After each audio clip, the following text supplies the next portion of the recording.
ప్రియమైన సహోదరి సహోదరుడా, ప్రభువైన యేసుక్రీస్తు వారి నామం పేరిట మీ అందరికీ శుభవందనాలు. ఈ ఉదయకాలము పరిశుద్ధ గ్రంథములో నుంచి ఇర్మీయా గ్రంథము 10వ అధ్యాయము 6వ వచనాన్ని ధ్యానాంశముగా తీసుకుందాం. యెహోవా, నిన్ను పోలిన వాడెవడునూ లేడు. నీవు మహత్యము గలవాడు. నీ శౌర్యమును బట్టి నీ నామము ఘనమైనదాయెను. ప్రియమైన సహోదరి సహోదరుడా, దినముల్లో ఇర్మీయా ప్రవక్త ఇశ్రాయేలు వంశస్థులతో మాట్లాడుతూ చెప్తున్నాడు. దేవుని గురించి మాట్లాడుచున్నాడు. ప్రభువుని గురించి, ఆయన యొక్క బలశౌర్యముని గురించి చెప్తున్నాడు. నిజంగా ఆయన అన్యుల యొక్క దేవతల వంటి వాడు కాదు. ఆయన వెండి బంగారములతో పోతపోయబడిన వాటితో, అలాంటి వాటితో ఆకారమునకు ఎత్తు కలిగిన వాడు కాదు. ఆయన మేలు చేసే దేవుడు, ఆయన బలశౌర్యము కలిగిన దేవుడు. ఆయన్ను పోలిన వాడెవడు అంటున్నాడు. నిజంగా ఆయన్ను పోలిన వాడెవరు? ఆయన చూడండి, అగ్ని వంటి నేత్రములు కలిగిన వాడు, అపరంజి వంటి పాదములు కలిగిన వాడు. ఆయన ఎంతో శ్రేష్ఠుడు, ఘనుడు, అద్వితీయ దేవుడు, శ్రీమంతుడు, పరిశుద్ధుడు, సర్వాధికారి అయిన దేవుడు. ఆయన వేరొక దానితో పోల్చలేం. అవును కదా. ఇశ్రాయేలీలు వాళ్ళ జీవితాల్లో ఒక్కొక్కసారి దేవుని సన్నిధి నుంచి తొలగిపోయి అన్ని దేవతల ఆరాధన వైపు తిరుగుచున్నప్పుడు వారితో అనేకసార్లు మోషే వంటి నాయకుడు, ఇర్మీయా వంటి ప్రవక్త, ఎందరో దేవుని గురించి మాట్లాడుతూ ప్రవక్తలు ఇశ్రాయేలీలకు బోధిస్తూ ఉండేవారు. అవును, నేడు మనతో కూడా మాట్లాడుతున్నాడు. మన దేవుడు మాయారూపము కలిగిన వాడు కాదు. ప్రాణము లేని, జీవము లేని వాడు కాదు. ఆయన ఎలాంటి వాడంటే భూమి ఆకాశములను సృజించిన దేవుడు, సర్వశక్తిమంతుడు. ఆయన మాట చేత, ప్రజ్ఞ చేత,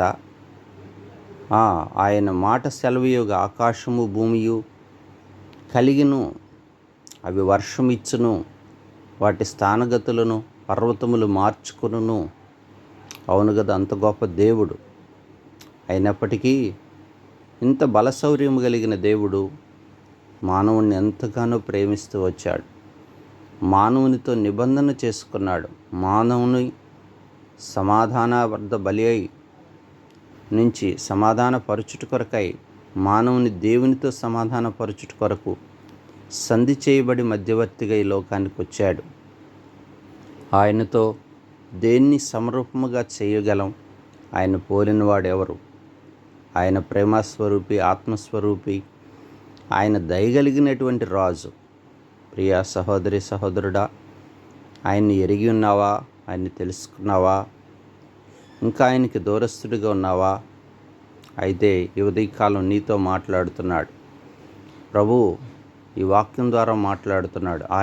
ఆయన్ని పోలిన వాడెవరు? ఆయన తప్ప వేరొక దేవుడు లేడు. అందుకే ఆయన మనల్ని ప్రేమించి ఆయన పోలిక చొప్పున మనల్ని, ఆయన స్వరూప్యం చొప్పున మనల్ని చేసుకున్నాడు. ఎంత గొప్ప దేవుడు! ఆయన మాట ఇచ్చి నెరవేర్చే దేవుడు. మౌనముగా ఉండే దేవుడు కాదు. ఆయన మాట్లాడే దేవుడు, వినే దేవుడు, ఆలకించే దేవుడు, సమాధానమును, నెమ్మదిని ఇచ్చే దేవుడు, ప్రత్యుత్తరము దయచేసేటువంటి దేవుడు. అవును కదా. అందుకే ప్రభు పాదముల చెంతకొద్దాం, ఆయన జ్ఞాపకం చేసుకుందాం, ఆయన తట్టు తిరుగుదాం. ప్రియుడా, సహోదరి సహోదరుడా, ఇంకా లోకంలో ఉండగాకు. లోకపు ఆశ్రయంలో నుంచి బయటికి రా. లోక సంబంధమైన వ్యర్థమైన ఆచారం, పితృపారంపర్యమైన భక్తి, అవి గమ్యస్థానము చేర్చవు, పరలోకానికి చేర్చవు. దేవుని సన్నిధిని మనల్ని కోల్పోతాం, దేవునికి దూరస్తులుగా చేస్తుంది. కాబట్టి భక్తిలో, ఆత్మీయతలో నిజదేవుణ్ణి తెలుసుకొని ఆయన తట్టు తిరగటం మంచిది. ఆయన నిన్ను ఎంతగానో ప్రేమిస్తున్నాడు. శాశ్వత కాలం ప్రేమించే దేవుడిగా ఉన్నాడు. నీ కొరకై ఆశ కలిగి ఆయన చేతులు దినమెల్లా చాపుచున్నాడు. ఆయనకి నీ హృదయం ఇస్తావా? ఆయనకి నువ్వే కావాలి. నీ వెండి, నీ బంగారములు, నీకు కలిగినది ఏది ఆయనకు అక్కర్లేదు. నీవు నీ హృదయం కావాలి. నీ హృదయం తెరవబడాలి. అవును కదా, భక్తులందరూ వారి హృదయాన్ని తెరిచి దేవుని సన్నిధికి వచ్చి ఆశీర్వాదాన్ని పొందారు. అవును, లూదియా తన హృదయాన్ని తెరిచింది, ఎంతో ఆశీర్వాదాన్ని పొందింది. తన ఇంటి వారిని రక్షించుకుంది. రాహాబు తన హృదయాన్ని తెరుచుకుంది. యెరికో పట్టణంలో ఆ కీడు ప్రమాదకరమైన పరిస్థితుల్లో తన ఇంటి వారిని రక్షించుకుంది. అవును కదా, జక్కయ్య తన హృదయాన్ని తెరిచాడు, పరిశుద్ధపరుచుకున్నాడు, ఆశీర్వాదాన్ని పొందాడు.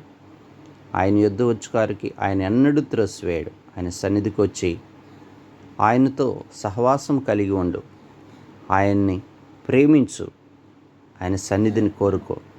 నీవును నీ ఇంటివారు ఆశీర్వదించబడతారు.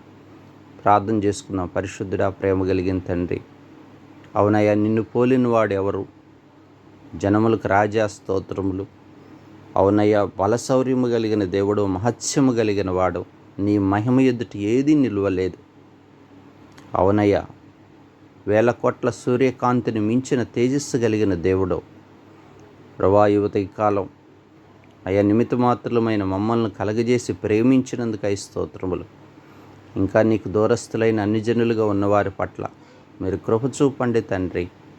నిన్ను తెలుసుకునే ఆ కార్యం మీరు జరిగించండి ప్రభువా. మహిమ కలిగిన సంఘమును మీరు కట్టండి ప్రభా, ఉజ్జీవింప చేయము. అంత్య దినముల్లో శత్రు చేతిలో ఉన్న వారికి విడుదల దయచేయండి. నిన్ను తెలుసుకునే కృప దయచేయము, సహాయం చేయము. నీ మహత్యమును ఎరిగే దయచూపండి.